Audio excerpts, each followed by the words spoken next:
안녕하십니까. 더 빠르게, 더 강하게, 더 선명하게 행동합니다.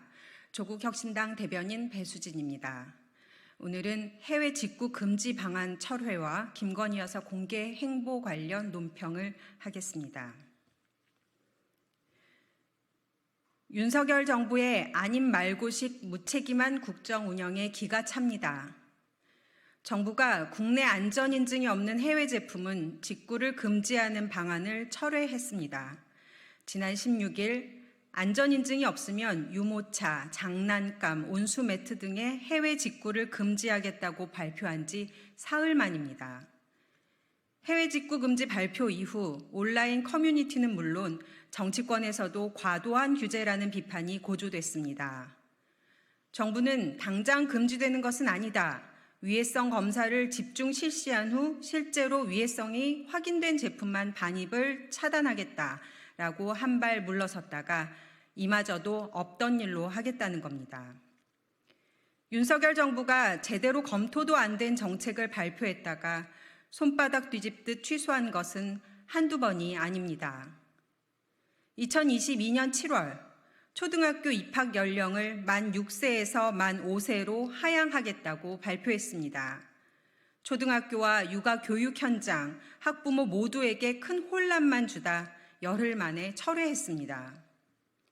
2023년 3월에는 주 52시간 노동시간을 주 69시간으로 늘리겠다고 했습니다. 반발이 거세지자 열흘도 되지 않아 재검토에 들어갔습니다. 결국 일부 업종 직종 유연화로 정리하며 69시간 정책 추진을 사실상 없던 일로 했습니다. 지난해에는 IMF 때에도 하지 않았던 R&D 예산 삭감을 무려 4조 6천억 원이나 했습니다. 역시 반발이 거세자 내년도 예산은 역대 최대 규모로 편성하겠다. 예비 타당성 조사를 면제하겠다며 발뺌을 해나가고 있는 모양새입니다. 이랬다 저랬다 갈팡질팡 국민을 혼란스럽게 하는 게 윤석열 정부의 국정 운영 기조입니까? 정부 정책을 잘못 설계하는 무능, 뒷일은 나 몰라라 일단 발표만 하고 보는 무책임. 윤석열 정부의 컨셉에는 딱 맞을지 몰라도 국민의 인내심은 타들어갑니다. 그런데 잘못된 정부 정책을 거둬들인다니 잘했다고 칭찬을 해야 하는 걸까요? 대한민국 정부 수준이 어쩌다 이렇게 됐습니까? 조국 혁신당이 요구합니다. 제발 정책 발표할 때 국민에게 미칠 영향을 검토하십시오. 이런 기본적인 것도 알려줘야 하다니 입만 아픕니다. 다음입니다. 사과 한마디 없는 후안무치한 공개 행보의 유구무원입니다. 김건희 여사가 오늘 불교계 행사에 참석했습니다. 지난 16일 캄보디아 총리 내외와의 오찬에 등장한 지 사흘 만입니다. 공개 행보를 본격적으로 다시 시작하는 모양새입니다.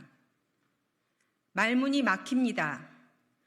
온 나라를 들끓게 한 명품백 수수에 대한 일말의 사과 한마디 없습니다. 총선 참패라는 민심의 무서운 회초리에도 아랑곳 없습니다. 입맛에 맞게 검찰 인사를 하고 나니 눈치 볼 필요가 없다는 겁니까? 김건희 종합특검법이 국회를 통과해도 대통령이 거부하면 끝날 일이라고 생각하는 겁니까? 국민은 여전히 궁금합니다. 명품백은 지금 어디 있습니까? 주가 조작으로 벌었다는 24억 원은 어디 있습니까? 어차피 결말은 정해져 있습니다. 윤 대통령과 김건희 여사도 잘 알고 있는 것 같습니다. 그러니 공개 행보 많이 하시고 하신 김에 검찰 포토라인 앞에도 잘 서시기 바랍니다. 국가 권력을 사유화한 대가, 국민의 준엄한 심판이 기다립니다. 이상입니다. 감사합니다.